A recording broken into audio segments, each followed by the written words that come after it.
Olá amigos, é uma alegria para mim estarmos juntos novamente meditando na Palavra de Deus. Eu quero chamar a sua atenção nesse dia para uma passagem que está em Marcos capítulo 7. O que estava acontecendo ali? Numa certa ocasião, os discípulos de Jesus, passando pelo caminho, encontraram alguns grãos. Pegaram aquelas espigas, provavelmente colocaram nas suas mãos, tiraram a palha para ficar somente com o grão e comer o grão. Eles o fizeram e isso despertou algum sentimento desagradável por parte da liderança religiosa judaica. Por quê? Porque eles estavam acostumados a ter uma série de procedimentos que envolviam o lavar as mãos, por exemplo, antes de comer. Não era uma prática que visava a higiene. Era uma prática, sim, que visava manter uma pureza cerimonial. E quando os discípulos fizeram isso, eles se achegaram a Jesus e questionaram a Jesus acerca disso. Por que que os seus discípulos não fazem isso? Não lavam as mãos antes de comer, conforme a tradição dos homens? A isso o Senhor Jesus respondeu, afirmando que aqueles homens estavam de acordo com a lei dos homens, mas o seu coração estava longe de Deus. Eles falavam acerca de pureza, eles falavam acerca da sua vida religiosa e fé, mas ela estava baseada em preceitos e princípios construídos por homens. Assim, algumas vezes nós vemos Jesus falando que eles estavam adequados à orientação humana, à tradição dos seus anciãos, dos seus líderes. O que era isso? Um judeu naqueles dias teria praticamente 3 livros a serem considerados. O primeiro era a Torá, que era a revelação de Deus, a lei de Deus, a instrução de Deus, que compunha os primeiros 5 livros da nossa Bíblia atual. Mas além desse livro que tinha sido dado por Moisés, eles tinham outros livros, por exemplo, a Mishnah, que fazia e trazia um comentário sobre a lei. A lei tinha sido dada por Deus, a Mishnah eram comentários feitos por homens. Por melhor que fossem os comentários, por melhor que fossem essas instruções ou interpretações ou aplicações, eram feitas por homens, por esses anciãos. Essa tradição que tinha chegado até eles.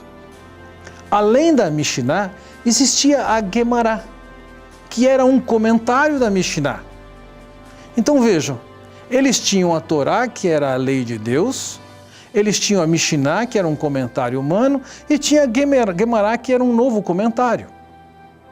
Na mente de vários judeus estava a ideia, como alguns deles expressaram, dizendo: a lei é água, a Mishnah é vinho, a Gemara é vinho aromático.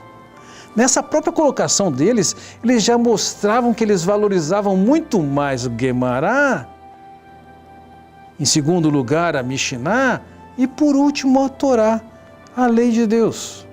O que aconteceu com aquele povo? Eles colocaram de lado a lei de Deus. E nós vamos encontrar algumas vezes expressões que mostram como eles foram colocando de lado aquilo que era a orientação de Deus. Veja, nós podemos encontrar no texto aqui o que ele diz. Veja, no versículo 7 ele diz: essas regras não passam de ser ensinadas por homens. Vocês obedecem às suas tradições, ele diz no versículo 9. Em relação à lei de Deus é dito: vocês negligenciaram os mandamentos de Deus, versículo 8. No versículo 9 diz: vocês puseram de lado. No versículo 13 vai dizer: vocês anularam. O que aconteceu? Eles inverteram a importância e colocaram o que Deus fala num segundo plano e acrescentaram, anulando aquela lei, a lei de Deus, uma série de tradições humanas. Nos nossos dias eu percebo que isso também acontece. É muito comum se valorizar profundamente as tradições, os jeitos, os modos que a tradição que homens ensinaram e não que Deus ensinou. O que é que vale para você? Talvez você esteja tão acostumado com certas rotinas cristãs, com certos costumes cristãs. E se essas rotinas forem mudadas, e se essas rotinas forem quebradas, isso é como tivesse o peso de destruir a sua fé. Mas, a bem da verdade, uma vida genuína com Deus, que envolve conhecer o que esse Deus fala e obedecer o que esse Deus fala, isso depende de rotinas. Pode ter rotinas? Pode ter rotinas. Pode ter costumes? Pode ter costumes. Acontece que muitas vezes nós associamos a nossa fé e a nossa vida espiritual a rotinas e costumes que não necessariamente são a orientação de Deus. Eu percebo nas novas gerações, elas chegando com uma série de hábitos diferentes, estranhos e até opostos ao que eu vivi e acreditei no passado. Por exemplo, no passado seria impensável, antes do meu tempo ainda, que alguém entrasse numa igreja com um chapéu. Uma pessoa com respeito tiraria o seu chapéu para estar naquele ambiente. Hoje eu tenho visto vários adolescentes entrando na igreja de chapéu. Para alguns antigos isso pode ser ofensivo, porque no seu tempo, na tradição dos homens dos seus dias, tinha que se tirar o chapéu numa circunstância como essa. Agora veja, a sua experiência ou a minha experiência com uma série de costumes como esse de tirar o chapéu, uma condição em que se envolve o respeito, isso não é mais assim hoje em dia. E não adianta você querer fazer com que o adolescente entenda que ele tem que tirar o seu boné nessa circunstância, porque para ele significa outra coisa estar com o boné, significa outra coisa tirar o boné. E eu não posso dar o peso para aquela ideia de tirar o chapéu como se fosse palavra de Deus. Isso é uma tradição dos homens.